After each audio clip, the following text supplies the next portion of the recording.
राष्ट्रपति भवन में प्रधानमंत्री नरेंद्र मोदी और गृह मंत्री अमित शाह के सामने जो हुआ उसे ना तो भारत भूलेगा, ना करोड़ों हिंदू भूलेंगे और ना ही भारत विरोधी कोई देश भूलेगा। पीएम मोदी से हाथ मिला रहे इस शख्स की सच्चाई जब आपको पता चलेगी तो आपके पैरों के नीचे से जमीन खिसक जाएगी। इस बहादुर और ईमानदार व्यक्ति को पद्मश्री सम्मान मिल रहा है, लेकिन क्यों मिल रहा है उसके बारे में देश के एक एक बच्चे को पता होना चाहिए। अगर ये ना होते तो सभी हिंदुओं पर आतंकी का ठप्पा लग गया होता। इन्होंने ही भगवा आतंकवाद के फर्जी नैरेटिव को चकनाचूर कर दिया था। इन पर नरेंद्र मोदी और अमित शाह को फर्जी आरोपों में जेल भेजने के लिए दबाव बनाया गया था। इन्हें सिगरेट से जलाया गया था, लेकिन ये हिम्मत और ईमानदारी से सच के साथ खड़े रहे।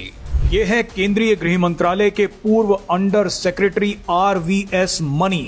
आरवीएस मनी ने अपनी पुस्तक the myth of Hindu terror insider account of ministry of home affairs में ये दावा किया था कि 2006 और 10 के बीच में गृह मंत्रालय में काम करते हुए उन्होंने देखा कि कैसे हिंदू संगठनों को फंसाने के लिए एक सुनियोजित नैरेटिव तैयार किया जा रहा था।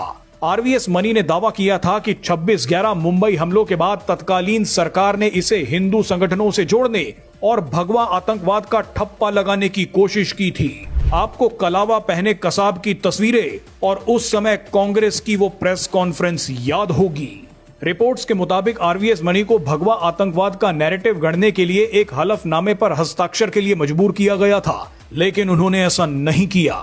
अगर वो ऐसा कर देते तो हिंदू संगठनों को आतंकवादी घोषित कर दिया जाता, हर हिंदू के माथे पर आतंकी का ठप्पा लगा दिया जाता। आरवीएस मणि ने यह भी दावा किया था कि इशरत जहां एनकाउंटर केस में यूपीए सरकार ने नरेंद्र मोदी और अमित शाह को जेल भेजने की साजिश रची थी। उन्होंने उस समय के सीबीआई चीफ के बयान का जिक्र किया, जिसमें काली दाढ़ी और सफेद दाढ़ी को जेल भिजवाने की बात कही गई थी। सफेद दाढ़ी कोड नेम उस समय गुजरात के तत्कालीन मुख्यमंत्री नरेंद्र मोदी के लिए इस्तेमाल किया गया था, जबकि काली दाढ़ी कोड नेम गुजरात के तत्कालीन गृह मंत्री अमित शाह के लिए इस्तेमाल किया गया था। आरवीएस मणि ने दावा किया था कि सीबीआई के तत्कालीन विशेष जांच दल यानी एसआईटी के अधिकारी ने उन पर दबाव डाला और उन्हें सिगरेट से दागकर यातनाएं दी ताकि वो इशरत जहां को लश्कर ए तोयबा का आतंकी बताने वाले हलफनामे को बदल सके।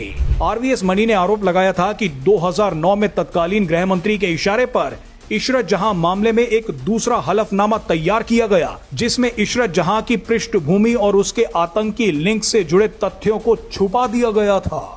सोचिए उस समय कितनी बड़ी साजिश चल रही थी। अगर आरवीएस मणि हिम्मत और ईमानदारी के साथ ना काम करते तो हिंदुओं को आतंकी साबित करने की साजिश सफल हो जाती।